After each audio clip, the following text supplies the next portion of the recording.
Familias completas, con abuelos, niños pequeños y jóvenes, se congregaron esa noche en una cancha techada del barrio de Rancho Nuevo para presenciar juntos el partido de México contra Ecuador dentro del Mundial 2026. En medio de los gritos de celebración por cada jugada, un comando armado apareció de la nada y comenzó a disparar contra la multitud, dejando 3 personas sin vida y a otras 9 heridas de bala. 8 semanas más tarde, la Fiscalía de Morelos ejecutó la detención de Carla N., quien ocupa el cargo de síndica en el ayuntamiento de Yautepec, acusándola de haber planeado ese ataque en contra de Sandra Fernández Gómez, precandidata de Morena a la presidencia municipal, quien perdió la vida esa misma noche junto a su esposo y una menor de edad. En este video vamos a reconstruir minuto a minuto todo lo que se sabe de este caso perturbador, entendiendo con calma cómo una rivalidad política terminó convertida en una masacre durante una de las noches más felices que ha vivido el país recientemente. ¿Qué ocurrió exactamente durante el ataque armado en el Fan Fest de Rancho Nuevo? ¿Quiénes eran realmente las 3 víctimas fatales y qué las unía a la disputa política de Yautepec? ¿Por qué la Fiscalía activó desde el primer minuto un protocolo especializado en género? ¿Cómo se dieron las primeras detenciones de los tiradores en julio? Los detalles de la captura de la síndica este martes, el trasfondo de la pelea interna dentro de Morena por gobernar ese municipio en 2027, el resto de hechos violentos que marcaron esa misma jornada de fiesta nacional, y finalmente, ¿qué nos dice todo este expediente sobre el estado actual de la violencia política en México? Suscríbete a este canal si te importa México. Antes de seguir con el relato completo, quiero pedirte algo. Si te parece intolerable que las peleas de poder local terminen asesinando a gente que solo quería disfrutar de un partido de fútbol junto a su familia, dale like, suscríbete ahora mismo y activa la campanita. En este espacio no nos conformamos con la nota rápida que ves en otros canales. Aquí vamos hasta el fondo de cada historia. Hoy vamos a cubrir 8 bloques distintos. 1. El ambiente nacional que se vivía esa noche de festejo mundialista. 2. La reconstrucción exacta del tiroteo en la cancha de Rancho Nuevo. 3. La identidad completa de las 3 personas que perdieron la vida y su vínculo con la política local. 4. El protocolo de género que puso en marcha la Fiscalía morelense. 5. La caída de los presuntos tiradores materiales en julio. 6. Cómo cayó la síndica Carla N. la noche del martes. 7. El conflicto interno dentro de Morena que rodea la candidatura de Yautepec rumbo a 2027. Y 8. ¿Qué significa este expediente dentro del fenómeno más amplio de violencia política que sacude al país? Quédate hasta el cierre porque ahí compartimos una reflexión sobre lo que implica que una autoridad municipal en funciones sea señalada de ordenar una balacera contra vecinos reunidos para ver a la selección mexicana. Suscríbete para entender a fondo lo que pasa en México. Actívalo ya, porque en este canal siempre vamos más allá del titular de 8 palabras. Arranquemos poniendo en contexto qué se vivía esa noche del 30 de junio en todo el territorio nacional, una de las fechas de mayor euforia colectiva reciente en el país. La victoria de la selección mexicana frente a Ecuador, que garantizó el boleto a octavos de final, desató celebraciones multitudinarias en distintas ciudades, con más de 1 millón de personas únicamente sobre el Paseo de la Reforma capitalino, festejando ininterrumpidamente durante más de 6 horas. Sin embargo, esa misma jornada de alegría dejó también un saldo doloroso en varios puntos del país. 4 personas murieron asfixiadas durante los festejos en la Ciudad de México a causa de la aglomeración. Un comunicador de Chiapas fue baleado poco después de cubrir las celebraciones en su localidad. En Hidalgo, un automovilista arrolló a varias personas, dejando al menos 5 lesionados. Y Guadalajara registró riñas, arrestos y disturbios diversos. Detente un momento en la contradicción que representa esa fecha. La misma noche que unió a millones de mexicanos frente a un televisor terminó combinando accidentes fatales, agresiones contra periodistas, atropellos, y el episodio más grave de todos, ese tiroteo registrado precisamente en Yautepec, Morelos. Suscríbete si crees que esta mezcla de fiesta y tragedia merece ser contada. Ahora sí, vamos a los detalles concretos de esta agresión armada. La noche del martes 30 de junio de 2026, vecinos de la comunidad de Rancho Nuevo, perteneciente al municipio de Yautepec, Morelos, se habían congregado en una cancha de usos múltiples para seguir juntos la transmisión del choque entre México y Ecuador. Lo que comenzó como una tarde de convivencia se rompió abruptamente cuando comenzaron a escucharse disparos, provocando que los asistentes corrieran despavoridos en distintas direcciones intentando resguardarse.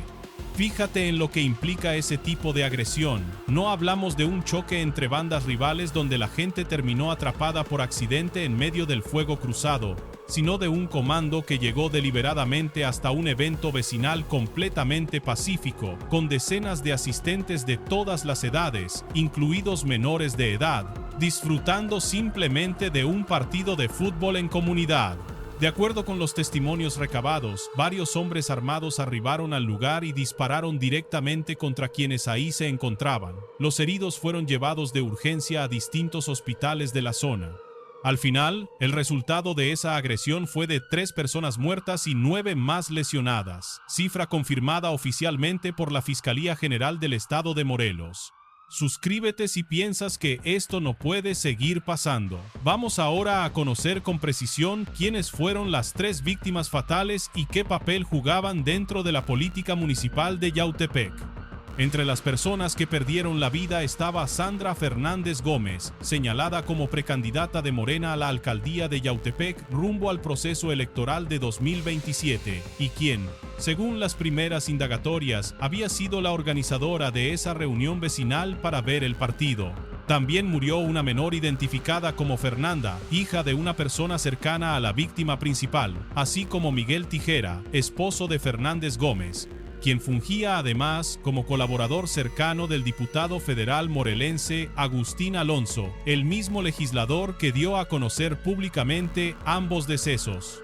Detente un segundo en la dimensión completa de esta tragedia, tanto personal como política. No se trata solamente de la muerte de una aspirante a un cargo público, sino de la eliminación conjunta de ella y de su propio compañero de vida, quien además tenía lazos directos con la estructura legislativa federal de Morena mediante su cercanía con el diputado Alonso. Ese patrón, en el que ambos integrantes de una misma pareja terminaron muertos en el mismo ataque, sugiere una intención sumamente determinada de acabar de manera total con la aspirante política y con su círculo más cercano, sin que aparentemente les importara el resto de personas presentes. Y no olvides el dato de la pequeña Fernanda. Su muerte confirma que quienes ejecutaron este ataque no discriminaron entre un blanco político específico y víctimas completamente inocentes, incluyendo a una niña que simplemente acompañaba a su familia para disfrutar de la fiesta futbolera nacional. La muerte de esa menor es, sin duda, uno de los elementos más desgarradores de todo este expediente y deja ver el costo humano completamente desmedido que puede generar la violencia política cuando se ejecuta sin ningún filtro sobre a quién puede terminar arrastrando en el camino. Suscríbete si amas a México y quieres que esta violencia se acabe. Pasemos ahora al protocolo especializado en género que la Fiscalía de Morelos activó desde las primeras horas tras el ataque. Inmediatamente después del tiroteo, la Fiscalía de Morelos confirmó que abrió una carpeta de investigación y puso en marcha el protocolo con perspectiva de género, dado que una de las víctimas fatales era mujer y otras 4 mujeres resultaron heridas en el ataque. El caso quedó bajo la responsabilidad directa de la Fiscalía Especializada para la Investigación y Persecución del Delito de Feminicidio, instancia que, en las semanas siguientes, logró avances relevantes para ubicar a los presuntos responsables y establecer si existían más personas involucradas dentro de la cadena completa de mando de este crimen. Fíjate en lo relevante que resulta esa decisión temprana. Poner en marcha un protocolo de género desde el primer momento, en vez de tratar el caso simplemente como un homicidio múltiple más, deja claro que las autoridades detectaron desde el inicio señales que apuntaban hacia una posible motivación ligada a la condición de género de las víctimas, sobre todo tomando en cuenta que la aspirante política asesinada era justamente una mujer que buscaba ocupar un puesto de autoridad municipal. En un país donde la violencia política contra mujeres candidatas sigue siendo uno de los mayores pendientes democráticos a nivel local, ese enfoque especializado terminó siendo, visto en retrospectiva, la pieza clave para desenredar todo el expediente, porque permitió a los investigadores avanzar de manera ordenada desde la identificación de quienes jalaron el gatillo, hasta llegar finalmente a quien presuntamente dio la orden de todo el ataque, en un proceso que tomó casi 2 meses completos, pero que logró aclarar los distintos niveles de responsabilidad dentro de un crimen extraordinariamente complejo. Suscríbete si te gusta este tipo de reconstrucción a detalle. Vamos ahora con la caída de los presuntos tiradores, ocurrida a mediados de julio. Como primer resultado concreto de esta investigación, el 16 de julio fueron vinculados formalmente a proceso América Alejandra N., Eugenio N. y Ulises N., acusados de los delitos de homicidio calificado y homicidio calificado en grado de tentativa. Esas vinculaciones llegaron después de que se ejecutaran las órdenes de aprehensión correspondientes mediante un operativo en el que participaron distintas corporaciones de seguridad de manera coordinada. Fíjate en quienes integraban ese grupo de detenidos: 2 hombres junto a una mujer, identificada como América Alejandra N. Esa presencia femenina dentro de los presuntos tiradores resulta particularmente reveladora si consideramos el protocolo de género activado desde el inicio, sugiriendo que la participación de mujeres en este crimen no se limitaba únicamente al lado de las víctimas, sino que también estaba presente entre quienes ejecutaron materialmente la agresión armada. Los cargos específicos que enfrentan estos 3 detenidos, homicidio calificado consumado y homicidio calificado en grado de tentativa, confirman legalmente tanto las muertes ya ocurridas como los intentos adicionales de asesinato que no llegaron a concretarse, en clara referencia a las 9 personas que resultaron heridas sin perder la vida. Esa distinción jurídica importa porque muestra que, desde el punto de vista del Ministerio Público, todo el ataque, tanto los decesos como las lesiones, formaba parte de una sola intención criminal, y no de hechos separados o accidentales dentro del mismo episodio violento. Suscríbete si quieres seguir entendiendo estos procesos judiciales. Vamos ahora con la captura de Carla N. como presunta autora intelectual, ocurrida la noche de este martes. La noche del martes 18 de agosto, poco más de mes y medio después del ataque original, elementos de la Agencia de Investigación Criminal de Morelos detuvieron a Carla N., quien actualmente ocupa el cargo de síndica municipal en el Ayuntamiento de Yautepec, señalándola como la presunta autora intelectual del tiroteo ocurrido en Rancho Nuevo. Fíjate en la enorme gravedad de esta acusación específica. No hablamos de alguien vinculado a haber disparado directamente o de haber ayudado logísticamente a ejecutar la agresión, sino de una funcionaria pública en pleno ejercicio de su cargo, con un puesto formal dentro del propio gobierno municipal, señalada de haber dado la orden de un ataque armado que terminó con 3 vidas, incluyendo la de la propia rival política que aspiraba justamente al puesto que ella hoy ocupa dentro de ese mismo ayuntamiento. Ese tipo de señalamiento contra alguien que ejercía simultáneamente una autoridad institucional legítima representa uno de los niveles de corrupción y violencia política más graves que puede documentarse en cualquier disputa electoral a nivel local. Con esta detención, las autoridades apuntan ahora hacia una probable responsabilidad de tipo intelectual en la agresión. La propia Fiscalía indicó que, de acuerdo con las investigaciones realizadas, la síndica habría sido quien ordenó el ataque armado ocurrido en la cancha de Rancho Nuevo. Tras su detención, Carla N. quedó a disposición del juez correspondiente, quien determinará su situación legal conforme avance el proceso. Piensa en lo que representa el puesto exacto que ocupaba la detenida dentro del ayuntamiento.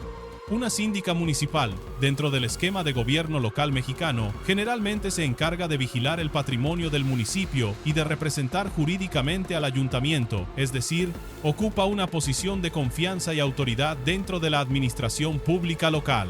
Que una persona con ese nivel de responsabilidad institucional sea señalada como responsable de ordenar un ataque armado con múltiples muertes confirma un grado de corrupción del propio aparato de gobierno municipal que va mucho más allá de los casos de infiltración criminal en policías que hemos revisado en videos anteriores, alcanzando directamente a funcionarios electos o designados dentro de la estructura civil de gobierno.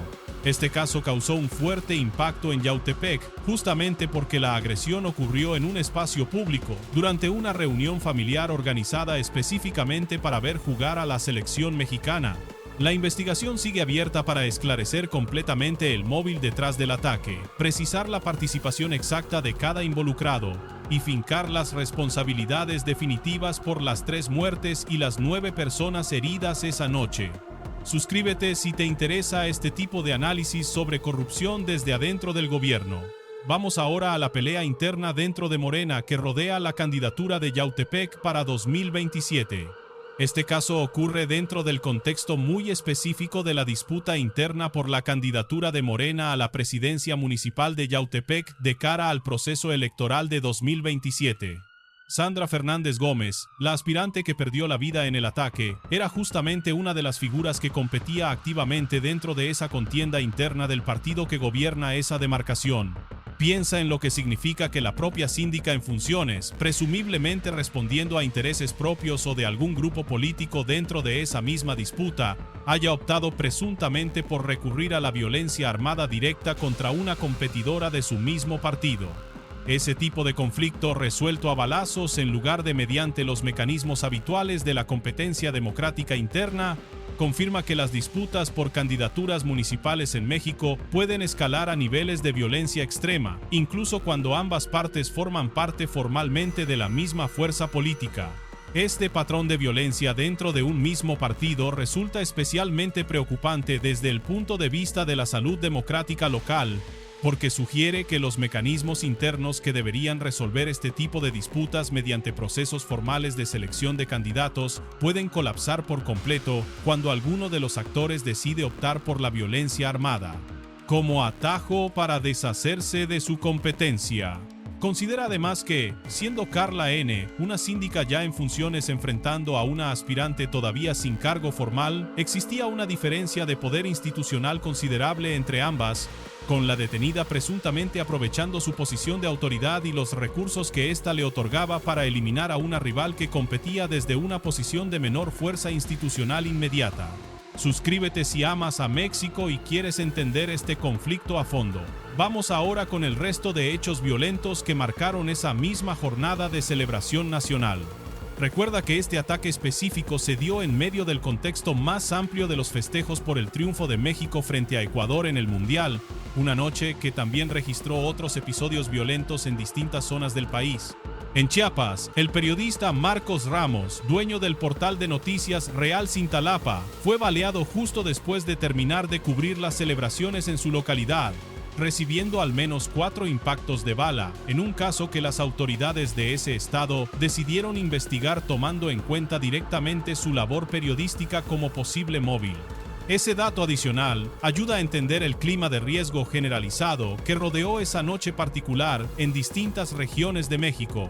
Mientras que en Morelos la violencia apuntaba a una disputa política interna dentro de un partido en el poder, en Chiapas, la agresión contra un comunicador sugería una posible motivación ligada a su labor de cobertura de la fuente policíaca local, lo que confirma que esa misma noche de celebración masiva coincidió con múltiples formas de violencia dirigida, cada una con motivaciones propias, pero todas aprovechando el ambiente de aglomeración y distracción generalizada que trajeron los festejos futbolísticos en todo el país. Suscríbete si amas a México y quieres entender este panorama nacional completo. Cerremos con lo que representa este caso dentro del fenómeno más amplio de violencia política que atraviesa México. Piensa en la enorme ironía que envuelve todo este expediente.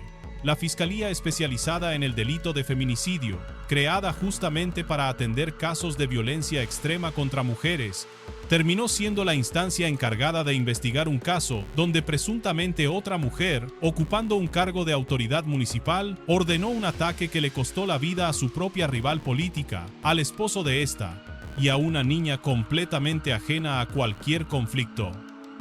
Esa combinación, en la que la violencia de género se mezcla directamente con la violencia electoral, muestra la complejidad enorme que pueden alcanzar este tipo de disputas locales cuando terminan derivando en violencia armada.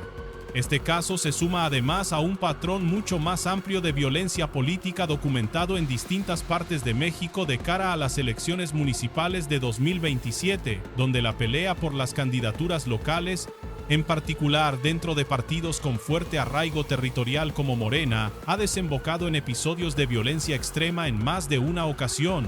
La diferencia puntual de este caso está en que, a diferencia de ataques ejecutados por operadores del crimen organizado en contra de funcionarios o candidatos, aquí la presunta responsable de ordenar la agresión era ella misma una funcionaria pública en funciones, lo que confirma que la violencia política en México no siempre viene de actores externos a las instituciones, sino que en ocasiones nace desde dentro de las propias estructuras de gobierno municipal.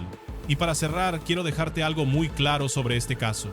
La detención de Carla N. como presunta autora intelectual de este ataque, casi 2 meses después de que decenas de familias fueran agredidas mientras celebraban un partido del Mundial, confirma que la violencia política a nivel local en México puede alcanzar niveles verdaderamente extremos cuando funcionarios en funciones, con acceso directo a poder y recursos municipales, deciden recurrir a las armas para deshacerse de su competencia. El costo de esa decisión, si finalmente se confirma judicialmente la responsabilidad de la detenida, fue la vida de la propia aspirante política, la de su esposo, y la de una niña que simplemente quería ver jugar a la selección de su país junto a su gente. Suscríbete a este canal si te importa México. Actívalo desde ahora, porque aquí seguimos cada uno de estos casos con el contexto completo que se merecen, sin quedarnos jamás en la nota superficial que repiten otros espacios sin ningún desarrollo real. Eso es todo por hoy. Si te interesa este tipo de cobertura completa sobre la violencia política local en México, suscríbete a este canal ahora mismo sin pensarlo más. Activa la campanita para no perderte ninguno de los próximos análisis que subiremos sobre este mismo tema. Comparte este video con alguien que necesite entender el trasfondo completo de este caso, más allá de la nota rápida que repiten los medios tradicionales sin ningún desarrollo real. Y cuéntame en los comentarios qué opinas de que una funcionaria en funciones haya sido señalada como responsable de ordenar un ataque armado que terminó con la vida de su propia rival política durante un evento del Mundial.